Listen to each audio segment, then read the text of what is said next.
No, I don't use a hat and t-shirt. Like we're just trying to play for the championship that we have available this week. Man, I think it's a great testament to our players that have put us in this position to be able to do that. And again, it's not going to be easy. This is a very good football team. There's a reason that they've won this division 5 years in a row. There sure is, but there will be no hat and t-shirt for you. I mean, what do you mean? No hat and t-shirts? That's not what we're doing around here. Not these days. Keagan and Jade McCarthy with you here on Foxborough Rush for the next hour, taking you through all things Patriots. Of course, huge game against the Buffalo Bills coming our way Sunday afternoon, 1:00 kick from Gillette. And look, I mean, maybe it's not about the hat and the t-shirt, but we all know that Mike Vrabel earned a couple of those hats and t-shirts back in his playing days here in Foxborough. So yes, it's about what that stands for and not the hat and t-shirt himself. It's just one of the ways that we've seen him make some changes during his tenure as the head coach this season, Keagan, right? Yeah, you can buy a hat and a t-shirt. Go down to Lids, get yourself a nice hat. It's no problem. You can't, unless you're the Los Angeles Dodgers, you can't buy a championship. So I like that he's distinguished between the two. Hat and t-shirt, that's easy. That's nothing to get excited about. A championship, that sounds a little bit nicer, a little bit more of a luxury, I guess. It's all about what it represents, right? It's all about what that hat and t-shirt stands for. The fact that you didn't sit there and walk up to the counter or anywhere else and fork over a credit card or some dollars for it. It's because someone's putting it on your head after you put it all out there on the field. And that's exactly what we expect the Patriots to do, this Sunday. This is a chance, of course, for them to clinch the division. If they don't win this game, it doesn't mean that they can't win the division. There's actually a strong likelihood that they would still go on to win the division. It's still in their control. Buffalo would have to run the table, and they would need New England to drop a couple games in the process for it not to end, not to end up that way. But the reality is that this is, again, one of those games that gives this team the opportunity to say, this is ours, and we're going to go out there and we're going to get it, and we're going to take it, and we're going to do it right now. That's the way I look at this game against Buffalo. What is your perspective on, the way they're going to approach this and what's on the line Sunday? Yeah, absolutely. I obviously like the seeding thing is there, and that's a big part of it. You want to be a division winner. They want that number one seed. I think, we'll talk about it more as the weeks go on, where if they get that one seed, they have a really good shot at the AFC. And that might sound obvious, but if they're the 2 seed and then you end up playing either Baltimore or Kansas City in the first round, and I know Kansas City's kind of dead right now, but Los Angeles, the Chargers, that's a tough first round matchup potentially. So you're really going to want that 1 seed. So that's there. And I think that's obvious. Like I said, I think the big part of it this week specifically, it represents a little bit of a shift in the power dynamic in the AFC East. We saw it for a long time. Obviously, the Patriots had a stranglehold on it. And the years that they weren't able to win the division, like go back to 2008, the Miami Dolphins, the New York Jets had years there where they were competitive and they really pushed you for it. But for a long time, it was, all right, the Patriots going to win the AFC East. What about the rest of the conference? And it's been that way with the Bills for the last 5 years. Once Josh Allen kind of hit his peak form, 2020 rolled around, it's been, all right, the Bills are going to win the AFC East. Let's talk about the rest of the conference. It was never really much of a question. So if you're able to, in a year where no one expected you to compete for the division, people were just expecting you to sneak into the playoffs, if you're able to lock it up in week 15 and really showcase that you're far and away better than 2 of the teams in the division and, clearly on paper better than the team that's run it for the last half decade, that's a huge power shift. And in the NFL, we know kind of that's what it's all about in terms of how you're viewed by the general public is these big sweeping changes that they need to kind of happen quickly. The slow burns, people don't really catch on to them. It's the quick, holy crap, did you see what the Patriots did last year when we're talking about them going into next season and the years after that? So if they're able to win the division with 3 weeks to spare and you can start turning your attention to the next step. It starts with winning the division. Mike Vrabel said it in his first press conference at Gillette Stadium. We're here to win the division. We want to host a home playoff game. All right, now we want the number one seed. Now we want to host all, the AFC playoffs run through Foxborough. We want to make it to the Super Bowl. These next steps, that's when you start talking about those. So for now, the biggest thing they can do is win a football game this weekend and really shake up the way people view the AFC East, and the New England Patriots. Yeah, I mean, and you talk to anyone around the league, and that's where it starts. Like you said, it starts with win your division, and then everything sets from there. Are there teams, obviously, that have gone on to win championships having not won the division? And yes, of course. But that's going to be everybody's goal at the start of a season, is to go out there and win the division. Now, is this the most stacked division in football? No, clearly it is not. I mean, go look at the NFC North. Go look at, the West. The West. Exactly. So there's considerable reason that sometimes you're just fortunate to be in the division that you're in. I mean, look no further than the guy who won so many of those division titles here in New England. There's a reason that Tom Brady went to Tampa Bay. A lot of it had to do with the division in which they played, because all of a sudden it's like, check box. We did the first thing. We won the division en route to what we're trying to do beyond that. All that said, it being the first thing that Mike Vrabel put there as order of business for this Patriots team as the head coach here. He knows that the team that they're opposing are going to be quite the force of opposition come Sunday. Here's how he talks about the Buffalo Bills. Well, I mean, I think it's always viable. There's a lot that's changed, and that. But I think you can kind of see some of the, play styles, matchups, things that they may come back to, or things that we need to be more prepared for, and then, kind of use that as a place to kind of go from. And then, again, some of the things that they've done really well, I'm sure they'll continue to do and add wrinkles, and, it's a great challenge. Great challenge is right. I mean, look, obviously the Patriots are the team that went into Orchard Park earlier this season, really kind of put themselves on a map nationally as a team that could go in there in prime time. Many of those guys, first prime time game for them, and win, right? I mean, they made a statement for themselves in doing that earlier this season. And what's interesting is neither of these teams played their best game that night. Josh Allen certainly didn't, had some turnover issues. What's notable to me is that he's had those issues consistently throughout the course of the season, right? Like some games they've been there, other games they haven't been there. He still clearly has the ability to put this team on his back and win football games. We saw him do that, 4 days ago, right? I mean, that's something that he's always going to have the ability to do. Here's how Vrabel describes Josh Allen and what he means to this Bills team. Huge challenge going against a quarterback that's under control. He's got command, and just he doesn't look panicked or rattled. And when you rush him or gets him into the right play call, and whatever that may be, just a excellent, obviously MVP quarterback. Just, excellent MVP quarterback. So laissez-faire in his description of Josh Allen. But I guess the first question is, you're never going to entirely stop Josh Allen.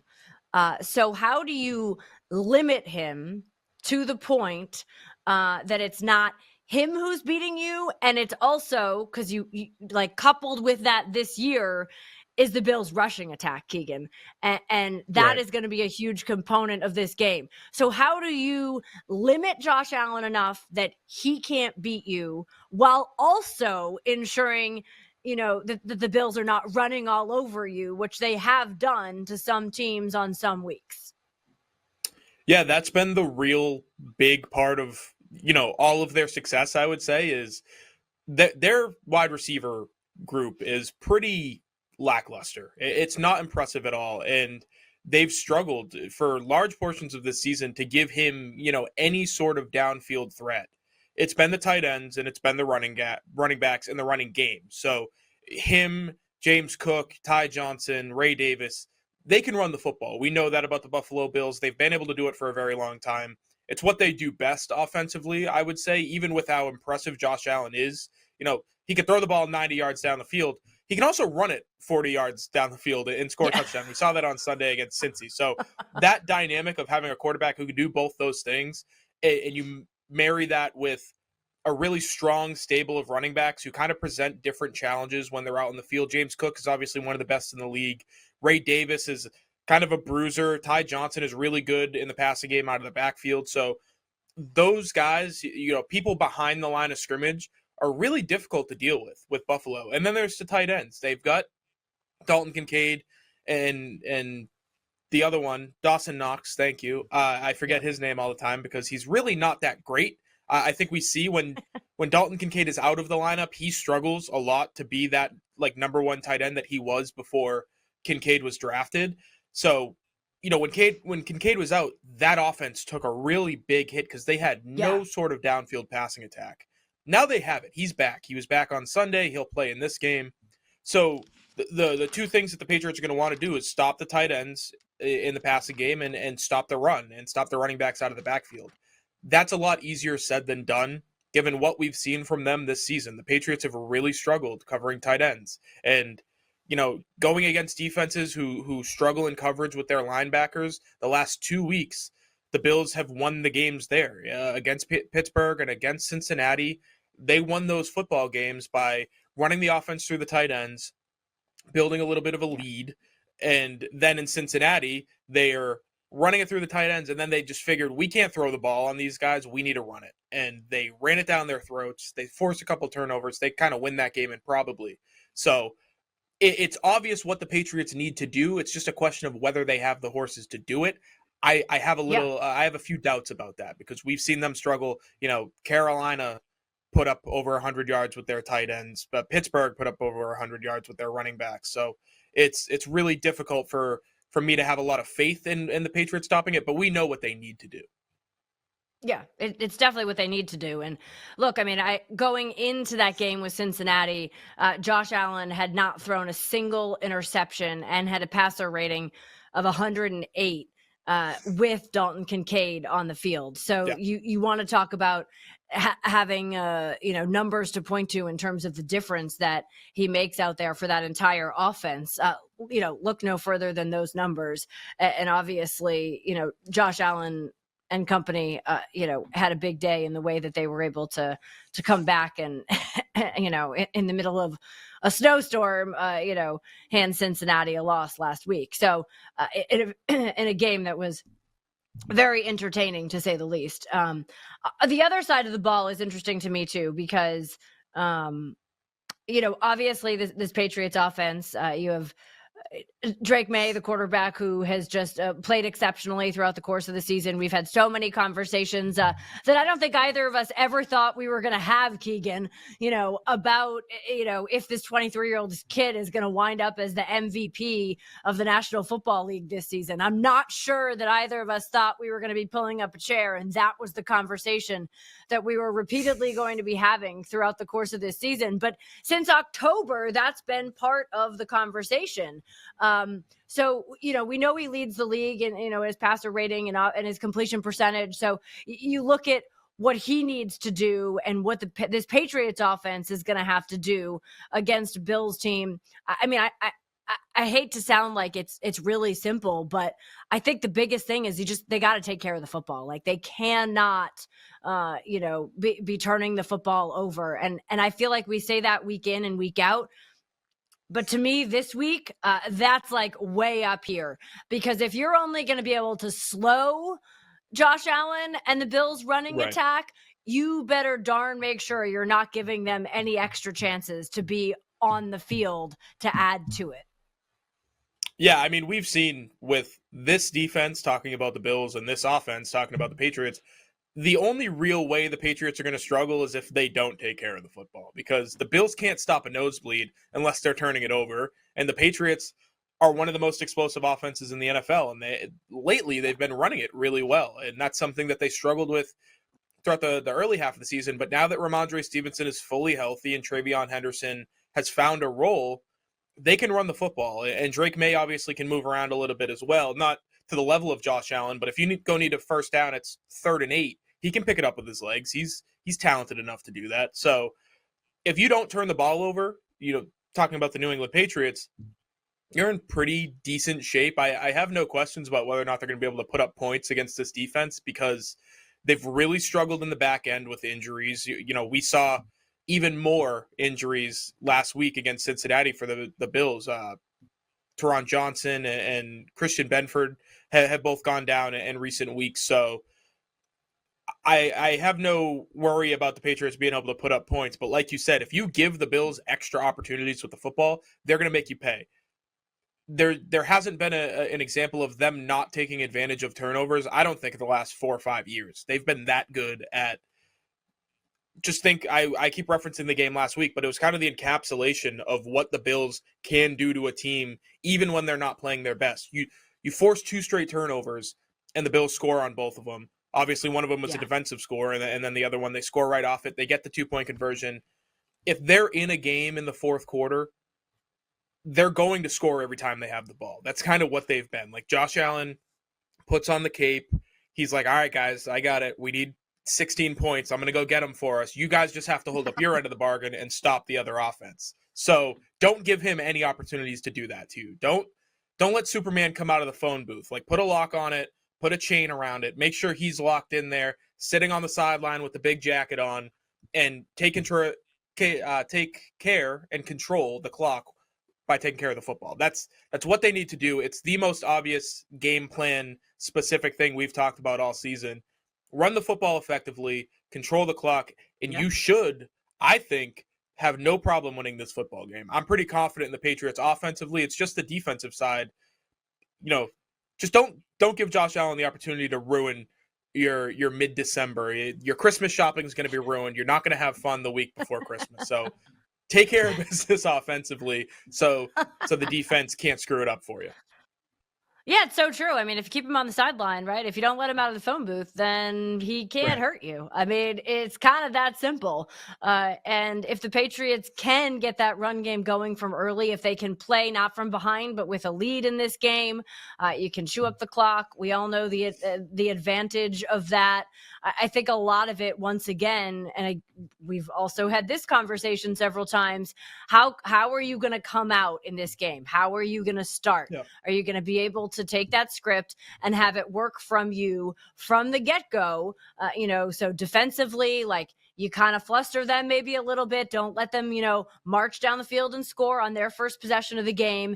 And on the opposite side of the ball, can you have it scripted so that you can, chew up some clock, have like a nice opening drive that's, 8 minutes long and ends up with a touchdown. Like, I mean, that's how you want this to start. That's how you would certainly script it if you could. Putting it into execution and seeing it happen, that's always a little bit of a different story. But I do think that start is important, Keegan. Yeah, absolutely. I think early on, extra offensive linemen, 2 tight end sets, 2 running back sets, maybe. We've seen them try that a little bit throughout the year. You like the idea of having Ramondre Stevenson and Travion Henderson both on the field. They give you a little bit different of a look, so the defense can't hone in on what they're expect. There's really nothing to expect. It's kind of like we have to react based off this. So I wonder if they try to break that out. That's something that we haven't seen in a couple months, really. It was a lot of early season stuff for those packages. So, like you said, control the clock and make sure that your first offensive drive, even if it doesn't lead to a touchdown, but get points, take half the first quarter away, really put the pressure on Buffalo's offense to feel like they need to be perfect. Because for as great as Josh Allen is, and I feel like I've spent the last 3 weeks just loving up on Josh Allen, and I'm sorry for that, because I really, like, there are flaws to this offense. It's it's really hard for a quarterback to be perfect when his wide receivers are like the definition of imperfect. They all have fatal flaws. Keon Coleman is like the worst 50-50 ball guy in the NFL. You want to throw it up to him. You feel like he's a big physical receiver and he's going to make the catch, and he almost never does. Gabe Davis is working on bad knees, and he's a great possession receiver. He'll go get you a first down on 3rd and 5, 3rd and 6. But if you keep them in 3rd and long, he's not stretching the field. Khalil Shakir has been a ghost. The rest of those guys in that room are gadget players at best, I would say. I don't think they have a true number one wide receiver for him to throw to. So, for as great as he is, changing the way they need to play offense is something that will just make it easier on your defense. It's not so much you're able to stop Josh Allen because he's not as good as you think he is. No, there's too much on his plate. Eventually it becomes too much. But I think what's too interesting, much is right. Go ahead. I was just gonna say the too much is like, what is too much? He ran for a 40-yard touchdown. I don't know anybody else in the NFL who can do that. So you need to find what the level is. What is the kind of the breaking point for that offense? I think what it is you're down 2 scores at some point and you don't have the option to run the football. Because we've seen them, even when they're down, they'll run the football to score. It's not like they're trying to burn clock, but they'll just play hurry up and they'll get 7 yards of carry. And then all of a sudden they're in the end zone. If you do it, if you're up to a point or if you bleed enough clock, that just doesn't become an option and their offense sputters. So that's, I think, kind of where you need to get them to. Easier said than done, obviously. Yeah, I mean, especially because they can score that fast, right? I mean, even using their run game, they can score that fast. So ideally, like, that's the position that you want to try to put yourself in, where you do have a lead and they're forced to not be able to run the football. Especially, I mean, this is an offense that averages over 5 yards per rush, which is tops in the league. So it's not like they're like, I mean, there's passing games that average less than that. So it's like, it's important to keep that in mind. Right. But I think, like, on the other side, what I was going to ask is, we've seen the Patriots struggle more against the run. Obviously, Milton Williams missing time contributes to that, but we have seen that of late.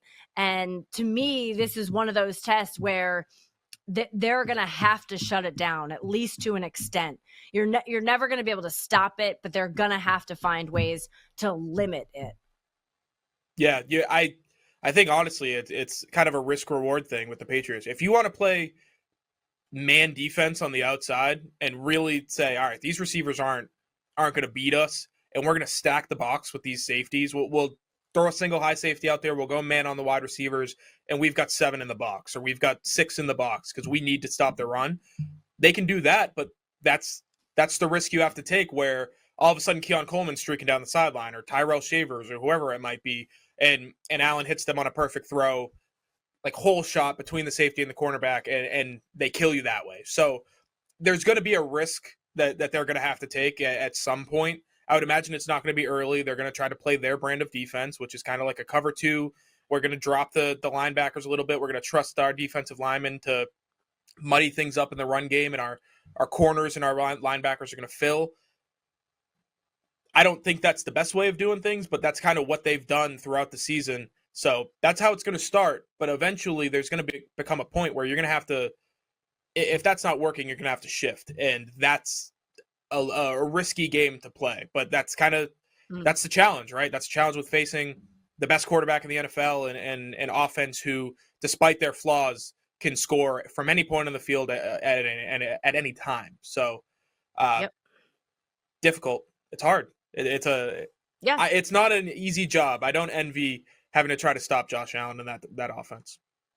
I don't think anybody does, right? I mean, and I think the Bills are they're probably looking around this season and going, oh, like, the Chiefs, they're not there. The Ravens, they're not that. Like, they're looking at the landscape, right? They're looking at the landscape and they're like, oh, like, we got to do this now. Like we Right. you know, so they are This is their highly shot. motivated.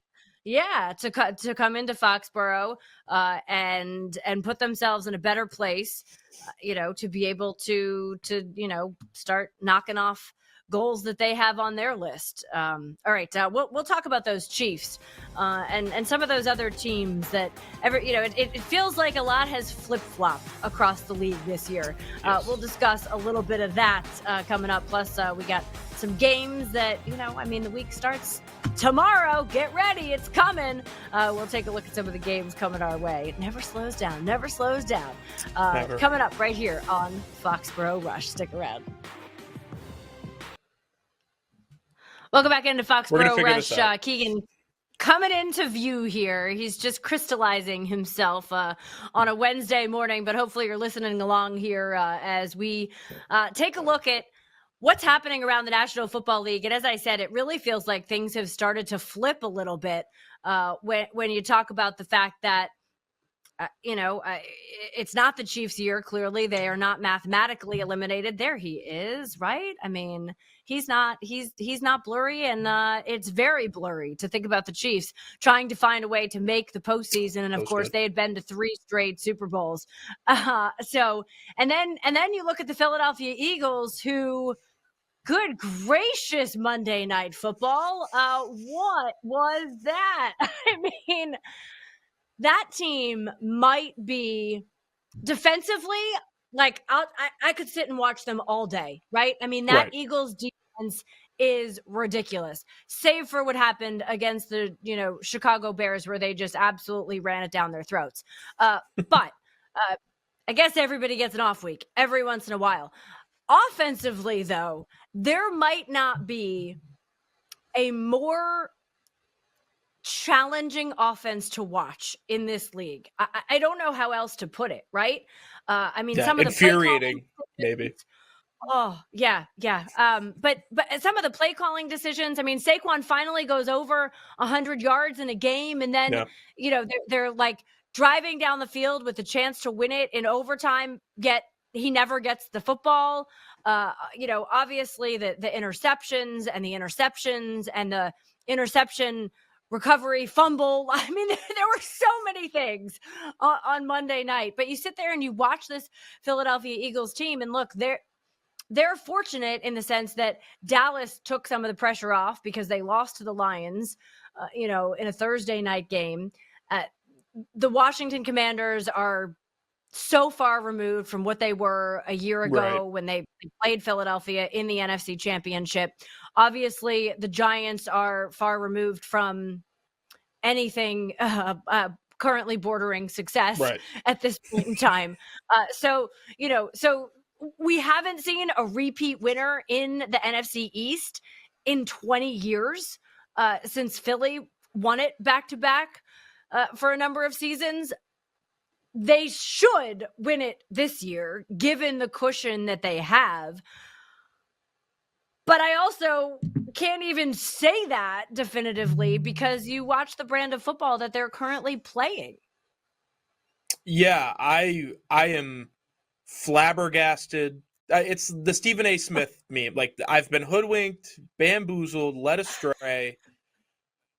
I was promised a good football team coming into this year. Talking about the Philadelphia Eagles, defending Super Bowl champions, they kind of walked their way through last season. Obviously, Los Angeles gave them a run for their money in the divisional round, and everything else was kind of a walk in the park for them. This year has been the biggest slugfest with themselves. Like, they haven't really fought anybody else. Obviously, they've had the games against other teams, but it's like they're in the ring with themselves, and they're just beating the crap out of themselves. Every which way you look, it is there are new issues, there are recurring issues. There's A.J. Brown and his weird kind of like, if he's getting the ball and they're not winning, it's kind of fine. If he's not getting the ball and they're winning, it's not great.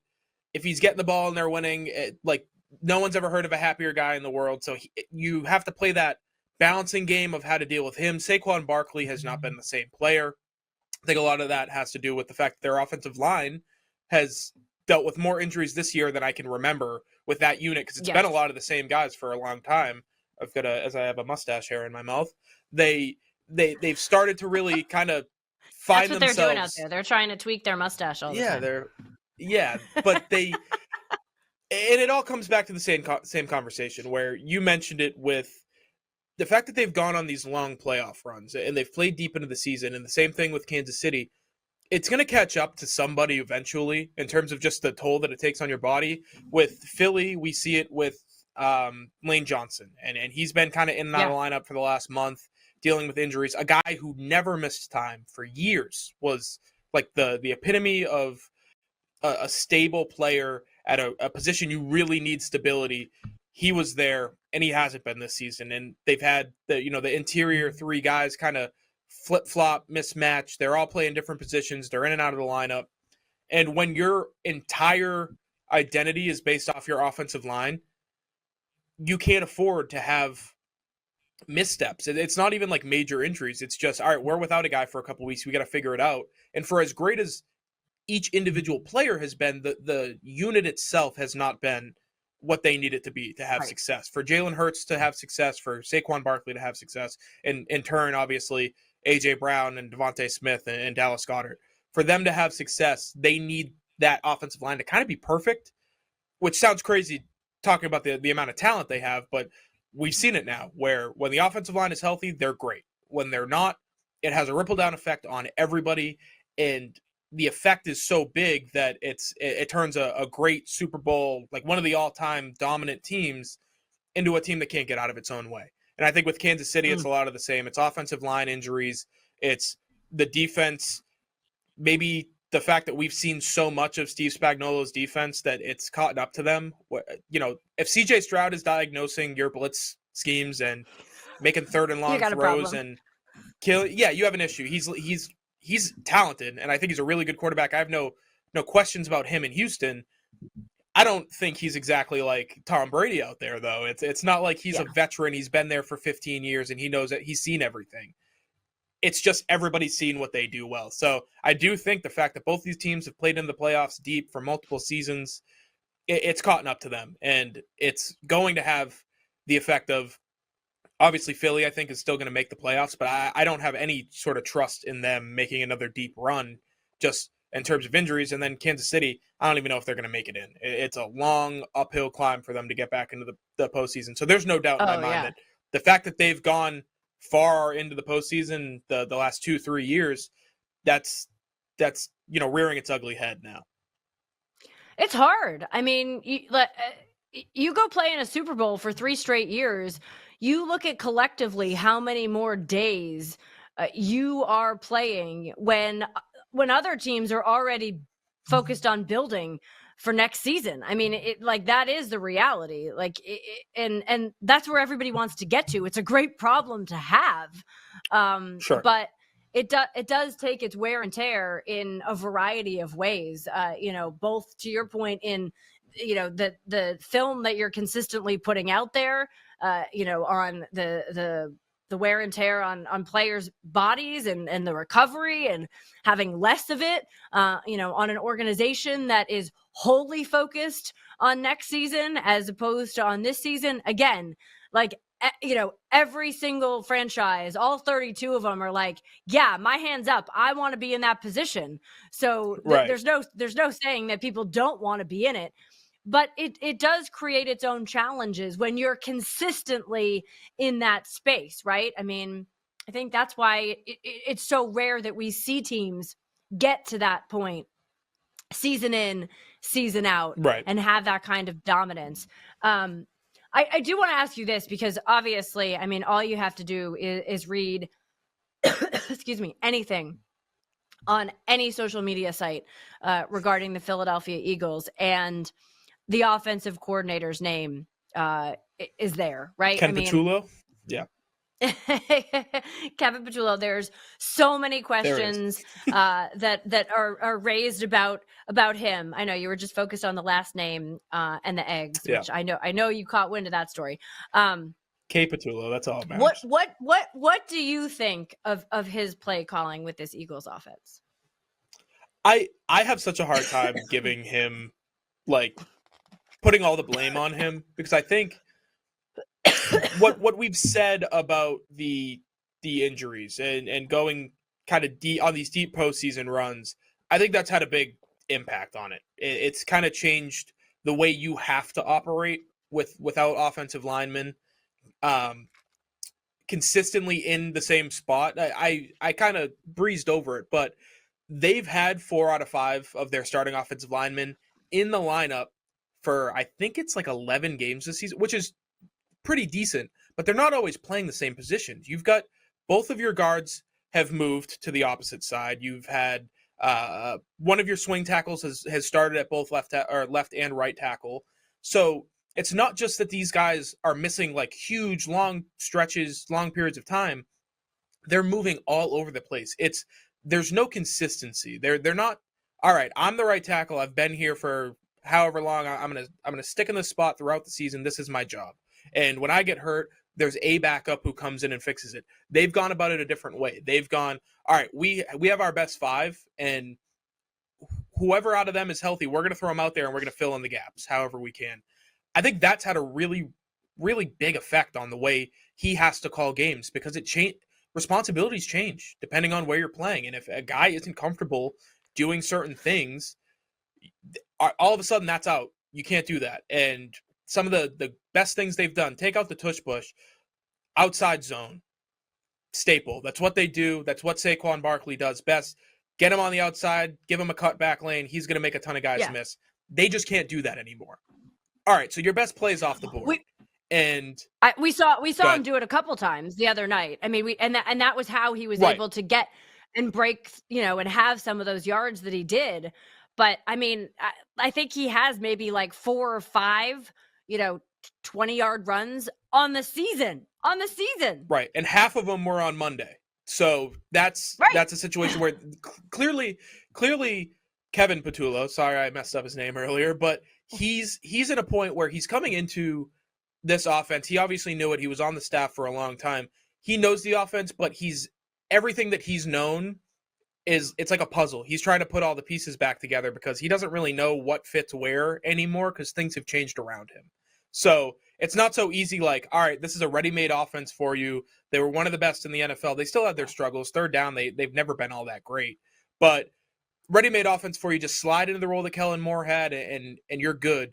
It's not quite that simple. And with the passing game, I think it's very clear that Jalen Hurts has regressed pretty immensely. Like, we see him make great throws. He made a few on Monday night, but the decision-making has been really bad. The interceptions, these aren't like bad or bad luck. He threw a good ball. It got tipped. A receiver dropped it. There have been a couple of those, but that last interception in overtime, that's classic. You think you could fit a ball in between 2 players, and you can't. One guy got his hand up, it got tipped, and it got intercepted. That's a bad decision on the quarterback, and it's a bad throw. So there's been regression at the quarterback position. There's been no continuity on the offensive line. I think that's been the biggest issue. I don't necessarily know if it's been the offensive coordinator, but I can tell you with 1,000% certainty, there's going to be a different guy calling plays next year. That's just the way the NFL works. You had a top 10 offense. Now you got a bottom 10 offense. Who's to blame? The guy calling the plays. So unfortunately for him, he's going to have to eat the regression and the lack of continuity that really he had nothing to do with. That's the name of the game when you decide you want to get into coaching. Yeah, well, and it's interesting because you go back to, 2 years ago when everything imploded and Philly lost in the first round down in Tampa, and they did make a change at offensive coordinator late in that season.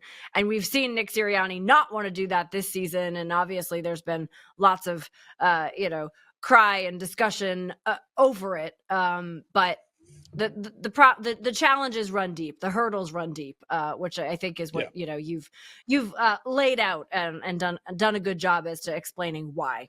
All right, we got to get a quick break in. We got some games to talk about coming up. We'll check in on the mailbag, so stick around. Lots more to come here on Foxborough Rush. Welcome back into Foxborough Rush. I just want to wrap up the conversation that we were having, about these juggernauts, right? Like the two teams that have played for Super Bowls consistently of late. When you talk about Philadelphia, when you talk about Kansas City, some other teams, obviously, that are just not piecing it all together the way so many of us expected them to. You talk about the Baltimore Ravens, obviously, and as an example of that. What is the significance of that, if any, to the Patriots? I think, NFC wise, like we talked a lot about the Eagles there. I don't think that's a huge one because the NFC is stacked. If I'm the Patriots, I don't want to play any of those teams at the top of the NFC. Like none of the North teams. I don't want the West teams.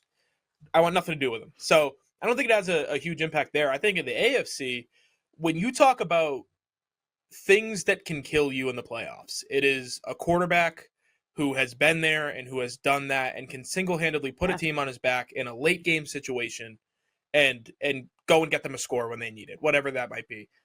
The four guys I think that are scariest, three of them might not even make the playoffs, or if they do, they're going to be one of the lowest seeds. Patrick Mahomes probably isn't going to be in the playoffs. Lamar Jackson, for all of his playoff failures, still really want nothing to do with that guy. If I can avoid him, they're, on rocky ground. The Cincinnati Bengals and Joe Burrow, I think he's the second scariest outside of Mahomes, really, even with the Josh Allen love that I've given the past few weeks. Joe Burrow, late in a football game, despite what we saw last week, despite all the Josh Allen stuff, don't want anything to do with that guy. So those three guys are either not going to be in the playoffs or they're going to be very low in the seeding. And if you get the number one seed, you can avoid them altogether. That has such a huge effect because really you start looking at it from there and it's, all right, the Chargers have a really good defense, but they're flawed. The Texans have a great defense. They're extremely flawed offensively.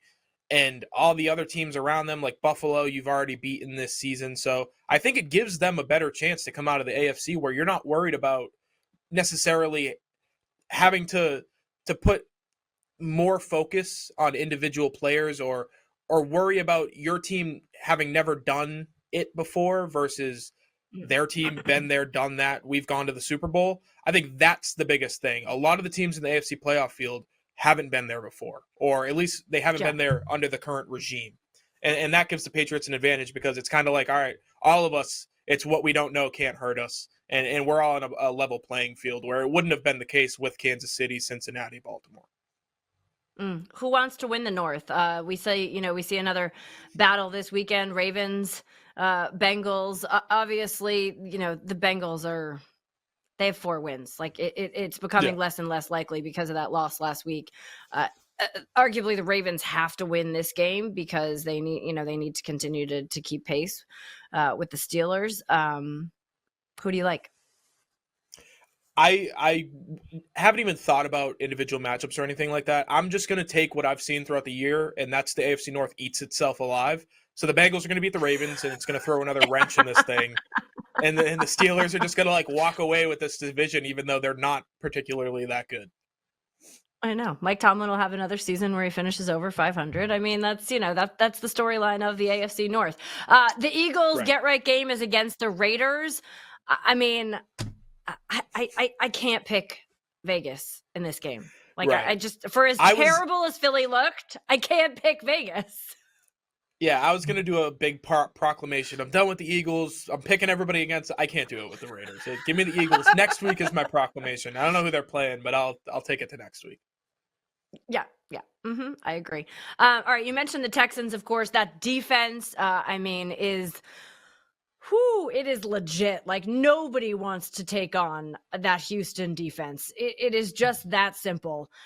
They play the Cardinals this weekend, and we just saw the Rams absolutely dismantle the Cardinals last weekend. I know the Cardinals have played in some close games this season. Obviously, Kyler Murray is not going to start again for them this season. I don't know that Kyler Murray is ever going to start for them again.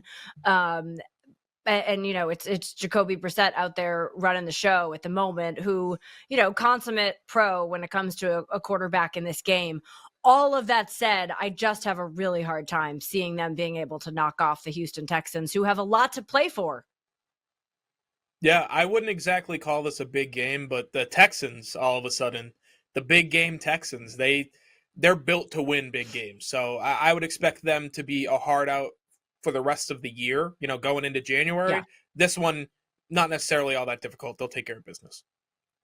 Yeah. The Chiefs and the Chargers. I mean, this is definitely an interesting matchup, right? Because we saw the Chargers open up the season down in Brazil, hand the Chiefs a loss. We know what they've been able to do throughout the course of the season against division opponents. You have the Chiefs who, I mean, they still need help, but their backs are way up against the wall.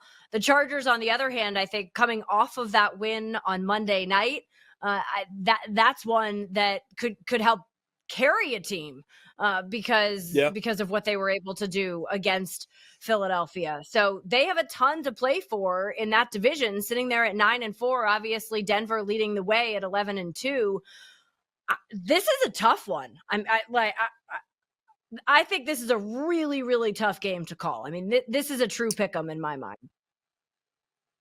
I'm going the opposite direction. I think last week was we've got the Chiefs on the ropes. This week it's the knockout punch. I think with who Jim Harbaugh is as a coach and with the way this team plays for him, you see all the videos in the locker room after the game, the big Monday night victory over the Eagles. They think they can beat anybody. Don't care about the injuries on the offensive line. I don't care about Justin Herbert's hand. I think defensively, the Chargers are going to be able to make Patrick Mahomes' life hell, and they're going to. And I think this is the knockout blow. This is the end of this version of the Chiefs dynasty. I'm not going to stick a fork in the full thing because you got the coach, you got the quarterback, at least for a few more years with the coach. So I think they can make it back. But I think for this season, this is it. I think the Chargers take care of it. Yeah, it's interesting because when we saw all the coaching flip-flop in the AFC West, this is what we all said would happen, right? We were like, this is going to make the Chiefs' life that much harder. And that's exactly what has played out, with Harbaugh there and with Peyton in Denver. I mean, that's exactly what we've seen. The only thing that hasn't gone according to script is Pete Carroll in Vegas. Poor Pete. We'll see how that continues to unfold in the offseason, because really that's when a lot of the questions are going to be answered about the Las Vegas Raiders. All right, we got to get a quick break in. We'll wrap things up straight ahead right here on Foxborough Rush. Time for a mail call here on Foxborough Rush. You can always leave a comment or a question for us on YouTube, social media. Never know. Maybe we'll pop it up and answer it. So feel free to ask away of Keagan and myself. This one from Barry7920 talking about the playoffs. It'll be interesting for sure. It's clear the Patriots are really good, but with the easiest schedule in the NFL, they haven't had many real tests to learn from. It's not a great plan to do your learning during the playoffs because if you lose once, your season is over. They can only play the schedule they were assigned, though. What say you about what Barry said? I feel like I'm Dr. Seuss over here right now. Barry is such a Dr. Seuss name too. I agree with you, Barry. I think the idea that like the schedule is going to play a factor in the way they play. Absolutely. I agree with that. I do also think it might be a little bit of an advantage though. Jade had mentioned it a couple weeks ago and I can't get it out of my head. The what you don't know can't kill you. And playing blind and just having that blind confidence of like, well, we beat everybody else. Why can't we beat this team? I think that might be good for them this year, especially with that quarterback and with a lot of the people surrounding him. It's a lot of young faces. Say Will Campbell's back, Demario Douglas, Kayshon Boutte, Travion Henderson. These guys have never been there before. 85% of the roster has never been to the playoffs. So having them just kind of fly blind and be like, all right, it's gravy train. We won 15 games this year, 14 games, whatever it might end up being. We're going to just roll through these guys because they won 8, they won 9. They're not that impressive. So I think it might actually be an advantage, but I do recognize the fact that there's going to be a time in the playoffs they're going to get hit in the mouth and be like, whoa. So and it's a matter of how they respond from there. That's the big thing. They can go one way, they can go the other way. Yeah, no. And I think what's really interesting is that there's this game ahead of us on Sunday against the Buffalo Bills. And how do you handle that? And how do you come out of that, right? I think that like there's a huge Right. I mean, there's a huge lesson on either side of it, right? Depending on which way it goes. And either way, they're going to have to respond to it because either they're going to go in there Right. and yes, I know they already beat the Bills, but like you're either going to get 2 wins against them this season at a time where the Bills really need to come in here and win this football game. Or you're going to get punched in the mouth and then it's going to be like, all right, we lost one. Like now, how do we respond to that? So it Right. actually comes at the perfect time, I think, for the Patriots to see, okay, here's the lesson. We're going to take the test and then we're going to see how we do when it's all said and done. I mean, Yeah, that's the way I'm looking at this one. The only definitive thing coming out of that either situation, win or lose, we're going to be able to spin it however we want. They lose, it's a good thing for them. They got it out of the way, or it's a bad thing. How are they going to respond? We don't know. Everybody's going to be able to spin it, but the fact that they have an opportunity to learn a lesson this week is the big thing. Right, exactly. I mean, and that's what you want to be doing in December. We should also note that the Patriots-Ravens game was moved to a primetime game. So right. that was flexed, right? Flex this time of season. That'll be an 8:20 kick. So get set for that one, right? Another late night. You'll be up writing until 4 a.m. I'm going to have bags under my eyes for the show on Monday. So nothing about my looks. I don't want to hear it. If we're going to leave comments, let's leave them about football. Nothing about, why does Keagan look so tired? Did he get no sleep last night? Because no, I didn't. What's with the mustache hair? We'll send you some of those, those little things you put under your eyes. Yeah, the patches. Like the little tape. Yeah. We'll put some patches under your eyes for the next morning. I was in a meeting, and I know we're running out of time. I was in a meeting. I got the notification that the game got flexed, and I gave out a hearty damn. And everybody was like, "What?" And I was like, "I don't sleep that day. I just don't get to sleep that Sunday, unfortunately." So yeah, that's the life I chose, I guess. Sleep another time. It's football season. Come on, we'll give you some eye black for Monday morning. All right, we'll be back with you Friday to break down much more of what's ahead Sunday afternoon. Enjoy the football tomorrow night. See ya.